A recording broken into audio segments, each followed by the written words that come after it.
안녕하세요. 미국 주식하는 인겐입니다. 오늘 미국장 한번 보겠습니다. 구독과 좋아요 부탁해요.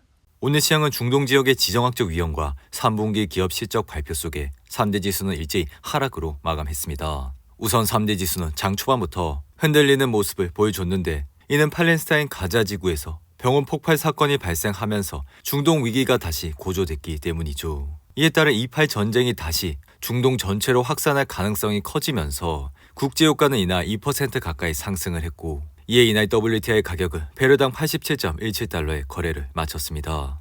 한편 지금 이슈가 되고 있는 가자 지구의 알알리 아랍 병원에선 폭발이 발생하면서 팔레스타인 무장단체 하마스는 이스라엘 소행이라고 주장을 하고 있지만 이스라엘은 또 다른 무장단체인 이슬라믹 지하드의 오발로 인한 것이라 맞서고 있는데 이 같은 상황에서 미국은 상공 이미지 분석과 감청 등을 근거로 가자지구 병원 폭발 사건에 이스라엘 책임이 없다고 판단을 했습니다. 하지만 이러한 이슈가 어느 측 소행이든 이번 사건으로 이팔 전쟁이 중동 전체로 확산할 가능성이 커짐에 따라 국제유가는 이날 다시 한번 상승을 하는 모습을 보였고 이렇게 중동 위기가 고조되자 국채 수익률도 급등을 하면서 미국 10년물 국채는 이날 4.9%를 돌파하는 모습을 보여줬죠. 이에 따라 이 같은 수치는 지난 2007년 이후 16년 만에 최고치를 기록했는데 그리고 이날은 장 마감 직후 대망의 테슬라의 실적 발표가 있었습니다. 하지만 테슬라는 시장의 기대에 못 미치는 실적을 발표했는데 테슬라의 실적을 자세히 보시면 주당 순이익은 66센트로 시장의 예상치 73센트보다 훨씬 낮은 것으로 나타났고 그리고 3분기 매출은 233억 5천만 달러로 전년 동기 대비 9% 증가했지만 시장의 예상치를 하회하는 모습을 보여줬고 이에 테슬라는 공격적인 가격 인하에도 불구하고 판매가 극적으로 늘어나지 않는 모습을 보여주면서 3분기 총 마진은 지난 2분기에 비해 더 떨어지면서 17.9%를 기록했습니다. 하지만 테슬라는 현재 장외에서 1% 이상 상승을 하면서 어닝 쇼크에 대한 우려를 다소 해소시키고 있는 모습을 보여주고 있는데 이에 이같이 실적이 부진한 모습을 보여줬지만 주가가 상승을 하고 있는 이유는 막상 뚜껑을 열어보니 그렇게 심각한 수준은 아닌 것으로 확인이 됐기 때문이죠. 하지만 테슬라는 지난 1분기 실적 발표에서도 시장의 예상치를 하회하면서 주가는 급락을 하는 모습을 보였고 덩달아 지난 7월 2분기 실적 발표에서도 유사한 모습을 나타내면서 주가의 흐름세는 좋지 않은 모습을 나타냈습니다. 더욱이 이번 3분기 실적에서도 시장의 예상치를 하회하는 모습을 보여줬고 이에 따라 3분기 연속 어닝 미스가 나왔다 할 수 있는데 이어 테슬라의 매출을 보시면 2023년도는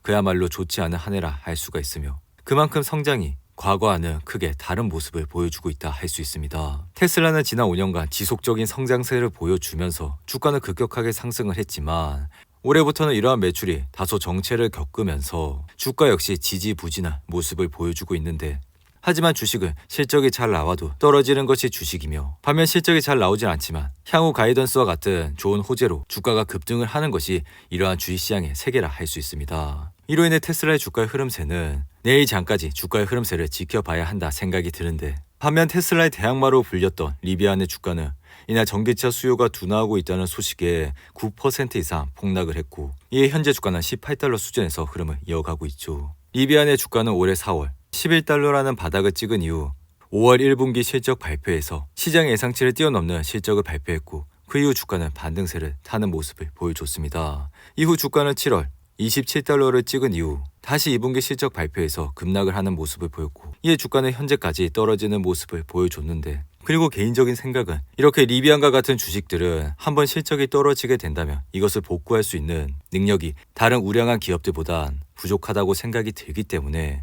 이러한 실적의 흐름을 유심히 참고를 하시고 투자를 해주시면 좋을 것 같습니다. 그리고 넷플릭스는 이날 장 마감 직후 실적 발표를 통해 주가는 12% 이상 상승을 하고 있고 이에 넷플릭스의 주당 순이익은 3.73달러로 시장의 예상치 3.49달러를 상회하는 모습을 보였고 매출은 기대치에 비트하는 모습을 보여줬습니다. 이어 넷플릭스는 이러한 주당 순이익과 매출보다 더 중요한 것이 구독자 증가라 할 수 있는데 이에 따라 넷플릭스는 이번 3분기에서 시장 예상치를 뛰어넘는 구독자 증가를 보여주면서 현재 주가가 급등을 하고 있는 모습을 보여주고 있죠.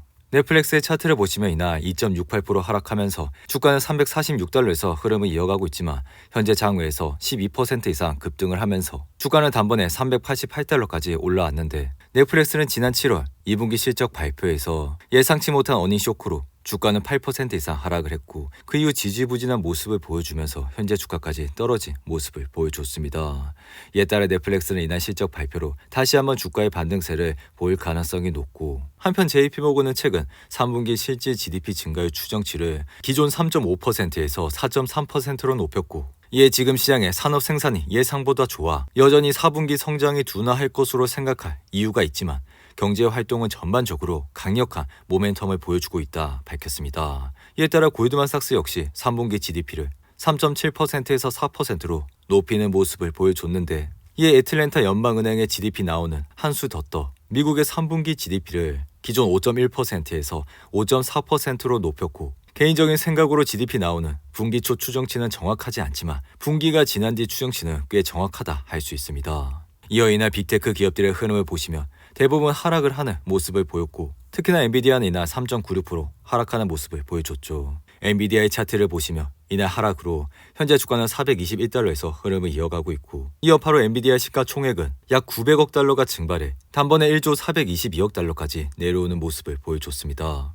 이에 따라 엔비디아의 주가는 미국이 중국의 반도체 수출을 억제하는 정책으로 이틀 연속 급락을 하는 모습을 보여주고 있고 중국이 현재 AI 활용이 가능하다고 판단한 미국은 이제는 작은 구멍까지 완전히 봉쇄하겠다고 나서는 모습을 보여주고 있는데 이에 시티는 최근 엔비디아의 목표 주가를 기존 630달러에서 575달러로 낮췄고 이는 미국이 중국에 대한 인공지능 칩 판매를 억제하는 새로운 수출 제한에 엔비디아가 타격을 입을 것이란 분석이 따른 것이라 할 수가 있죠. 이에 따라 엔비디아는 이번 조치로 A800과 H800 칩 수출을 제한되게 되며 앞으로 2-3년간 미국 정부가 이러한 수출 허가를 부여할 가능성은 낮다고 생각이 듭니다. 하지만 이러한 빅테크 기업들은 늘 그래왔듯 이러한 규제를 어떻게 해서든지 피해갈 수 있는 전문가들이 있고 이에 이러한 상황이 발생할 때마다 또 다른 해결책을 제시하면서 지속적인 우상향을 하는 모습을 보여줬기 때문에 만약 이러한 상황에서 엔비디아 주가가 다시 떨어지게 된다면 좋은 분할 매수의 찬스가 될 수 있다 생각이 듭니다.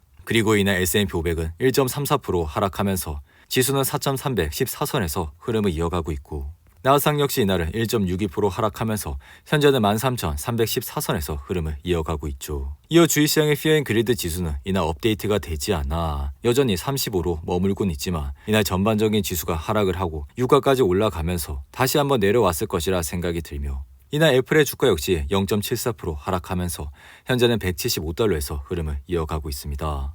올해 상반기 가파른 주가 상승세를 보여줬던 애플은 지난 8월 2분기 실적 발표 이후 행보를 하고 있는 모습을 보여주고 있고 이 같은 애플의 하락세는 시장 침체와 애플의 아이폰 판매량이 큰 골칫거리라 할 수가 있죠.